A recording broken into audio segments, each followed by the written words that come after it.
The clock struck 9:40 p.m. on December 12, 1944, marking a pivotal moment that would reshape Allied strategy in Europe.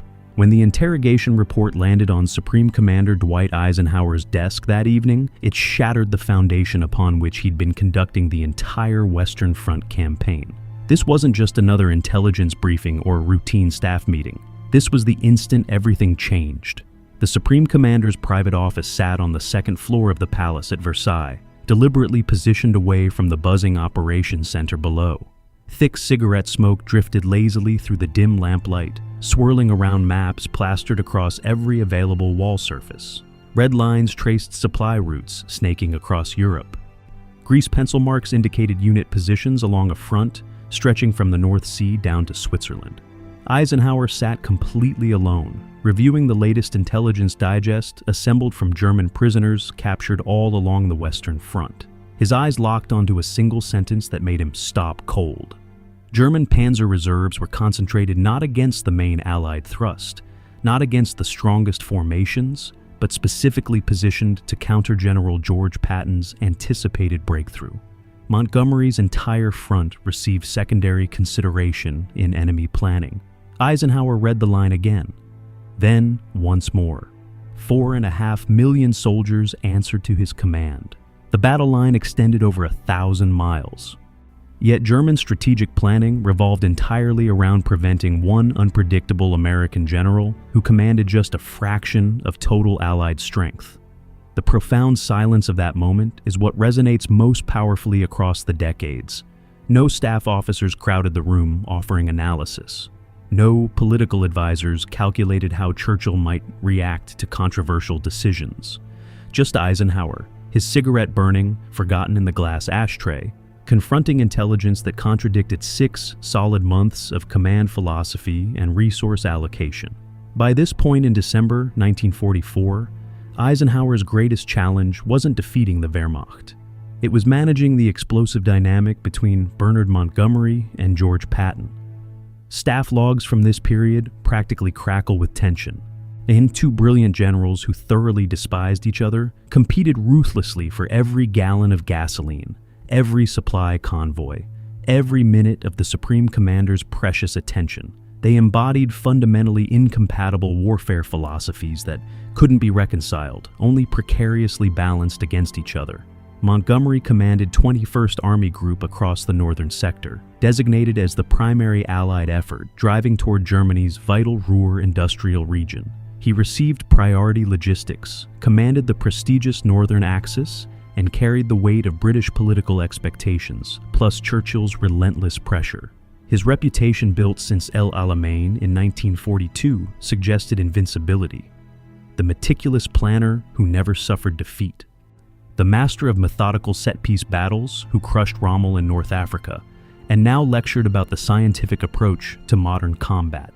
Patton commanded 3rd Army down in Lorraine, operating as what military planners called a supporting effort with chronically inadequate fuel supplies. He held a smaller front, received lower priority for everything, and fought with just 12 divisions while Montgomery commanded 33. Yet his arrows on situation maps pushed forward relentlessly, despite being systematically denied. The resources he demanded in increasingly furious cables fired off to Supreme Headquarters. The political mathematics exhausted Eisenhower more profoundly than any military calculations. Churchill sent constant cables pressuring support for British commanders. American newspapers demanded Patton receive priority treatment. The friction between these two generals drained energy from every strategic decision and poisoned every command conference with unspoken but palpable rivalry. What nobody at Supreme Headquarters understood yet, and this is what made the intelligence report so jarring, was that the Germans had already solved this complicated equation. They had just solved it in a completely unexpected way. Since El Alamein, Montgomery wore invincibility like the twin badges on his distinctive beret. After D-Day, Eisenhower assigned him the main northern thrust and allocated the bulk of Allied logistics to support it. During staff meetings at Supreme Headquarters, British liaison officers presented Montgomery's operational plans with near-religious reverence.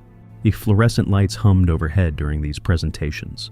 Maps displayed blue arrows promising steady, unstoppable progress toward Germany's heartland.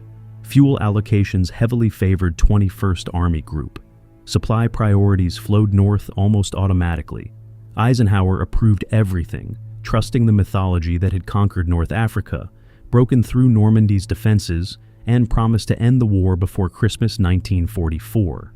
But examining the operational logs now, quiet doubts had been accumulating for months. Operation Market Garden failed spectacularly that September. British paratroopers surrounded at Arnhem, while XXX Corps stalled on a single exposed road. Antwerp took weeks longer to clear than Montgomery promised, denying its crucial port facilities to Allied logistics until late November. The northern advance moved with a caution that felt more bureaucratic than strategic, with methodical preparation replacing operational momentum. Eisenhower said nothing publicly. Questioning Montgomery meant angering Churchill, destabilizing precious Allied unity, creating political firestorms that could fracture the coalition holding the alliance together. Yet the dissonance kept growing, fed by numbers that didn't quite compute and intelligence reports telling a different story than the one everyone at Supreme Headquarters had been believing since before the invasion even launched. By December, the pattern became impossible to ignore, even for someone desperately wanting to believe the official narrative he'd been defending for months. Throughout late November 1944, as the G2 intelligence section at Versailles compiled reports that refused to fit Allied assumptions. Dozens of these ultra-summaries sit in archives now. What strikes you isn't any single report, but their cumulative weight. Ultra-decrypts, those priceless intercepts of German military communications broken at Bletchley Park and transmitted to Eisenhower's headquarters in diplomatic pouches, revealed Wehrmacht field commanders absolutely obsessed with Patton's probable breakthrough sector. References to Third Army deception operations appeared repeatedly. Situation reports mentioned Patton even when he held a smaller front with fewer divisions than Montgomery commanded. Colonel Benjamin Monk Dixon, Patton's own intelligence chief, had sent summaries to Supreme Headquarters noting that captured German maps marked Third Army positions with red danger zone annotations, while Montgomery's entire Army group received standard defensive markings. Eisenhower read these reports at his desk after midnight, coffee gone cold in the cup beside stacks of operational summaries. He adjusted his reading glasses, circled phrases in red pen, underlined Patton's name 3 times in one paragraph. The pattern emerged clearly if you knew what to look for. Wehrmacht Panzer Reserves, the mobile armored fists that decided battles, that could counterattack breakthroughs or exploit Allied weaknesses, consistently positioned themselves opposite Patton's front, not Montgomery's. The G2 analysts presented this as curiosity, not conclusion. But what becomes crystal clear from reading those intercepts now is that enemy deployment wasn't based on Allied strength. It was based on German fear, not respect or tactical caution, but genuine fear, the kind that makes you hold back your best troops because you're absolutely certain the moment you commit them elsewhere, Patton will exploit the weakness and tear your entire defensive line apart.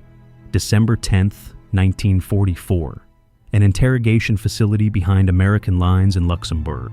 A captured Oberst from 5th Panzer Army sat across from U.S. Army intelligence officers. His admission stopped the room cold. The transcript reached Eisenhower's desk that evening, stamped confidential in red ink. A handwritten note from Lieutenant General Walter Bedell Smith, Eisenhower's chief of staff. All was paperclipped to the front. This matches 17 other interrogation summaries since October. Reading this particular transcript now, you understand immediately why Smith felt compelled to add that note, because this wasn't speculation or analytical interpretation. This was a German officer stating the obvious truth everyone at Supreme Headquarters had been avoiding for months. The German officer's statement was clinical, almost matter-of-fact in its honesty. They knew Montgomery would come. They could prepare defenses, calculate his build-up schedule precisely, position their forces accordingly with confidence. Patton, they never knew where he'd strike, so they had to hold everything in reserve, always ready, always uncertain. Eisenhower read it once, then again. A winter cold seeped through the palace walls as the weight of this revelation settled over him. Not a tactical assessment, but a confession of psychological paralysis that had gripped the Wehrmacht High Command. That same week, operational orders from German Field Marshal Gerd von Rundstedt were intercepted. The language was explicit, almost desperate in tone. All available armor must remain mobile to counter Patton's exploitation operations. Montgomery's front could be held with fixed defenses and static infantry divisions that couldn't move even if they wanted to. Looking at this sequence of intelligence now, what stands out isn't just what the Germans said, it's what Eisenhower had to confront in that moment. The illusion maintained for 6 months dissolved in that silence. Not that Montgomery was incompetent, but that the enemy didn't fear him the way they feared Patton. They planned for Montgomery, they feared Patton. There's a universe of difference between those two responses. December 11th, 1944. Eisenhower ordered his operations staff to compile comprehensive analysis. The directive seemed quiet, almost casual, but everyone in the Supreme Headquarters War Room understood exactly what was being asked. Where were German panzer and mechanized divisions actually positioned along the Western Front? The resulting maps laid out on the massive table under harsh fluorescent lights told an undeniable story. These deployment maps reveal a disparity that isn't subtle or open to interpretation. Against Montgomery's 21st Army Group with 33 full Allied divisions, overwhelming logistical support, and clear strategic priority, then in the Wehrmacht positioned 6 Panzer divisions in static prepared defenses. Against Patton's 3rd Army with just 12 divisions, constantly fuel-starved, operating as a supporting effort with lowest logistical priority, 11 Panzer divisions plus all mobile reserves within 48 hours striking distance. The mathematical disparity stunned the room into complete silence. Patton faced nearly double the armored opposition with 1/3 of Montgomery's strength. Yet, 3rd Army still advanced faster, penetrated deeper, and kept the enemy more off balance than the main effort in the north that received everything it requested.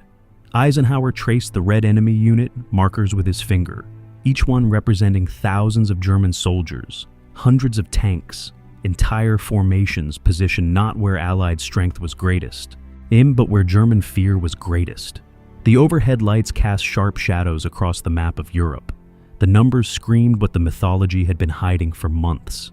In that moment, standing among his silent staff officers, Eisenhower realized he'd been fighting the wrong war, allocating precious resources to satisfy Allied politics and command structure, while the enemy allocated resources based on psychology and terror. In war, the enemy's decisions matter more than your plans. That's the brutal truth no staff college can teach. 9:40 p.m. Room 24, 2nd floor, away from the operations center. Eisenhower summoned General Walter Bedell Smith, his chief of staff, his confessor, the only man who could hear the unvarnished truth without it leaking to Churchill or Marshall or the press corps camped at Versailles waiting for stories. And Smith entered to find Eisenhower standing at the window, hands in pockets, staring at December fog blanketing the palace gardens below. The room was cold. A single desk lamp provided the only illumination. Cigarette ash spilled onto the carpet, completely unnoticed. Without turning, Eisenhower spoke quietly. "Beadle, I need you to tell me the truth. When you read those German intercepts, what do you actually see?"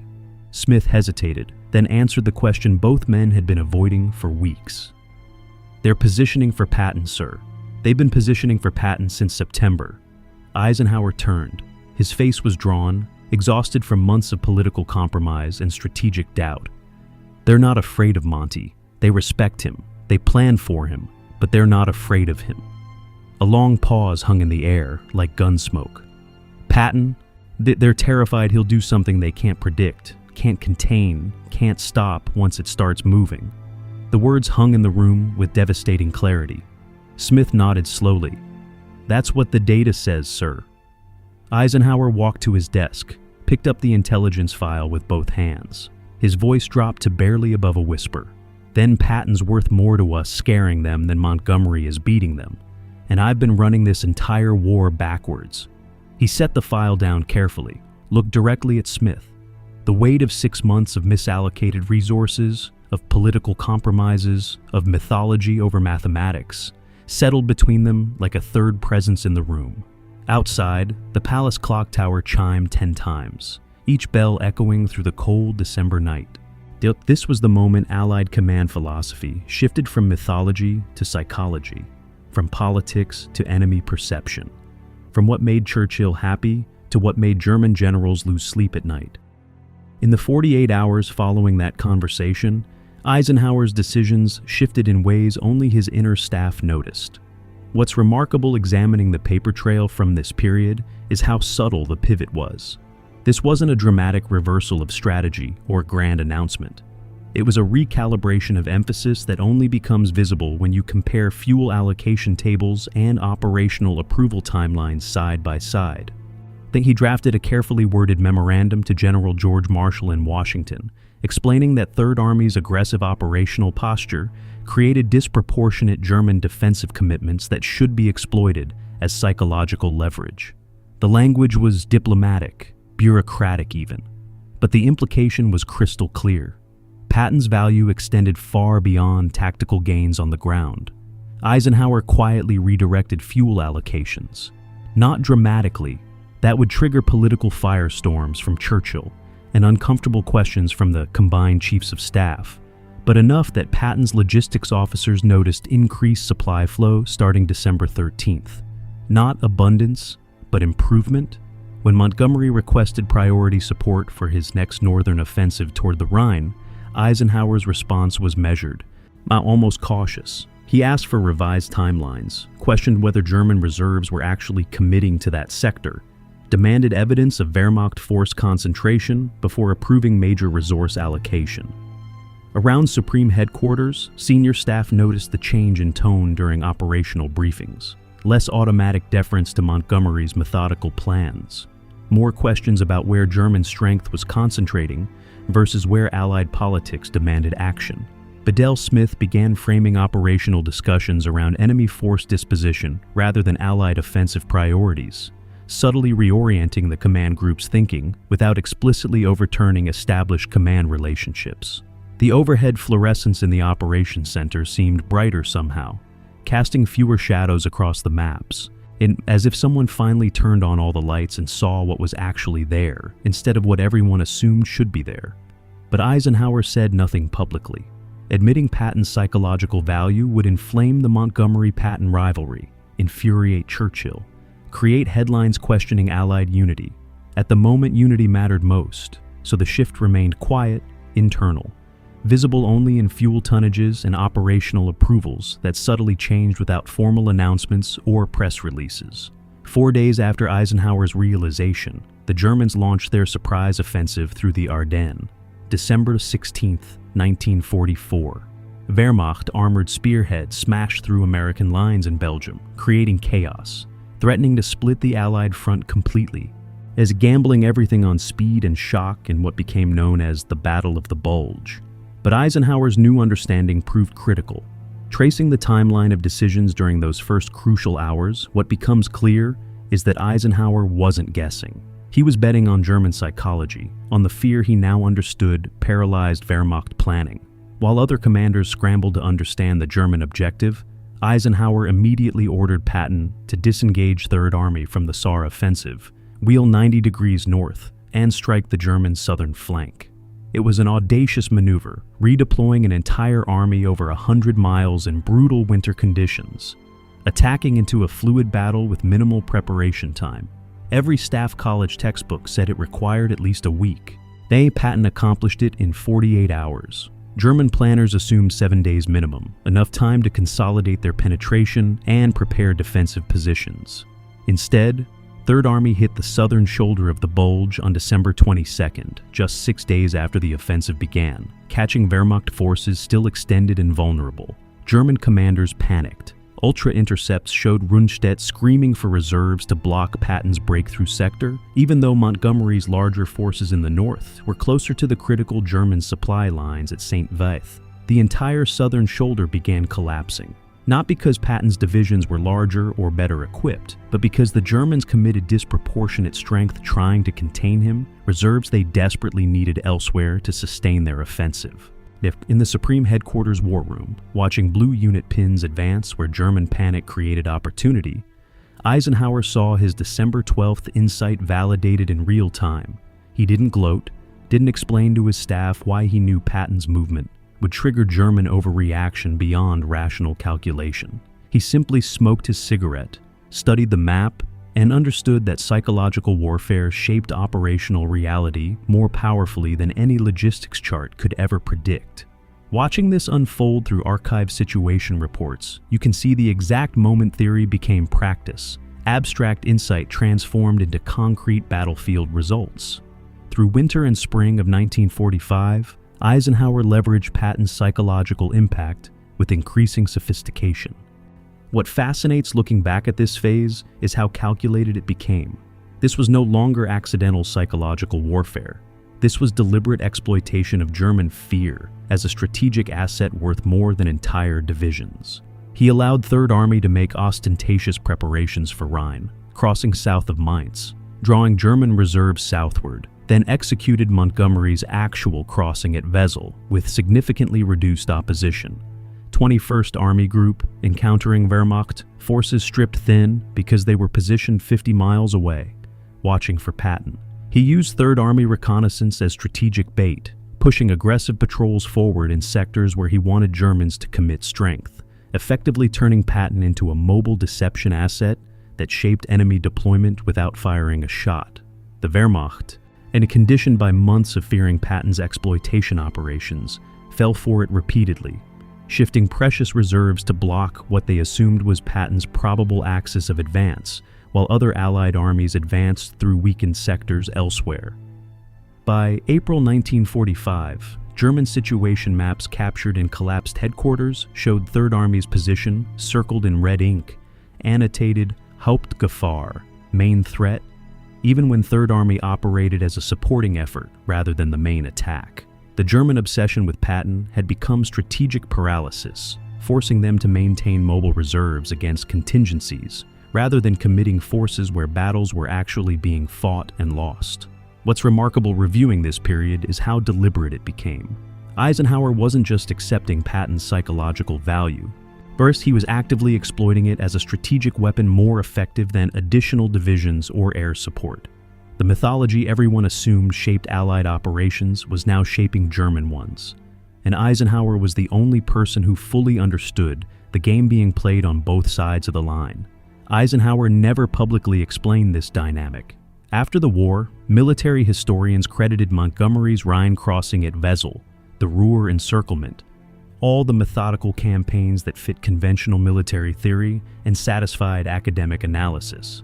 Patton's role as strategic scarecrow, the general whose reputation pinned down German reserves more effectively than actual combat, remained buried in classified intelligence files, declassified only decades later when everyone involved was dead and beyond caring about reputations.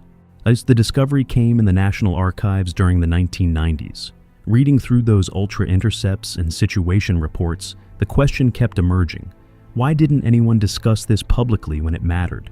In his personal memoirs published in 1948, Eisenhower wrote one cryptic line about the dynamic. Sometimes the greatest contribution a commander makes is not what he captures, but what he forces the enemy to defend.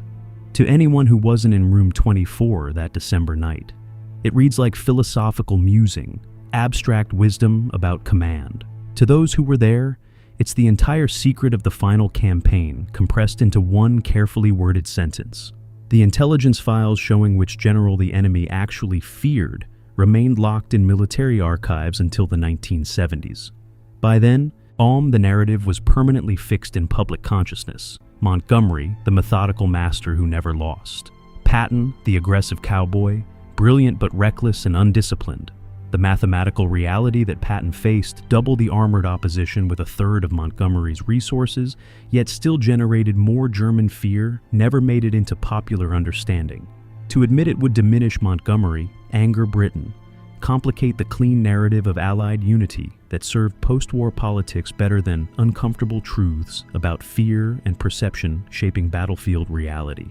Eisenhower took the secret to his grave in 1969, never publicly admitting that German psychology shaped his command decisions as profoundly as Allied strength, and never explaining that the general everyone thought was just a fighter was actually the most effective psychological weapon in his arsenal. The lesson Eisenhower learned that December night in room 24 never made it into command manuals or staff college curricula. That enemy perception matters more than friendly strength. that fear is as decisive as firepower on the battlefield. That the mythology you create in the enemy's mind can win battles you never have to fight, save lives you never have to risk. Wehrmacht commanders positioned their best divisions against Patton, redirected reserves to block his probable breakthroughs, and sacrificed operational flexibility because they couldn't stop imagining what he might do next, where he might strike, how they could possibly contain him once he broke through. The ground Third Army actually took mattered less than the ground the Germans refused to leave because they were terrified Patton would take it the moment they moved. In the end, the most effective strategy remained the least discussed, buried beneath decades of public mythology that served political purposes better than historical accuracy. The war ended with parades and medals and celebrations. Montgomery was knighted, elevated to hero status in Britain.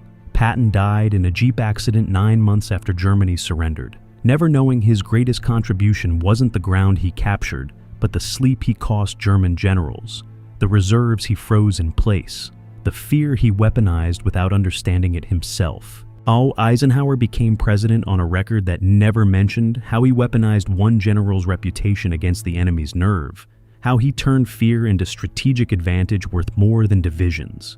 What strikes most powerfully reading through those dusty intelligence files decades later is how the entire final campaign hinged on a single realization in a cold office at Versailles on a December night in 1944, that sometimes what the enemy fears is more operationally valuable than what your own forces can actually do on the battlefield. That reputation and psychology shape reality as much as tanks and artillery, and that truth, uncomfortable as it was then and remains uncomfortable now, means the mythology we tell ourselves about warfare is often less important than the mythology we create in the minds of those we fight. Strategy operates as much in perception as in reality, as much in fear as in force. The palace lights at Versailles went dark in May 1945, and with them the secret of how psychological warfare shaped the endgame more powerfully than any battle plan Eisenhower's staff ever drafted on those map-covered walls. Years of research trying to understand why this story stayed buried for so long leads to a simple answer. Some truths are too uncomfortable to fit into victory narratives. Some secrets serve the living better than the dead. And some lessons about fear and perception and the gap between reputation and reality remain too valuable or too dangerous to teach openly. That December night in room 24, Eisenhower learned war's deepest secret. The enemy you terrify is easier to defeat than the enemy you merely fight. Everything that followed from that moment, every decision through to victory, flowed from understanding that one profound truth about human nature and battlefield psychology that shaped the fate of nations and the course of history in ways no one dared acknowledge publicly.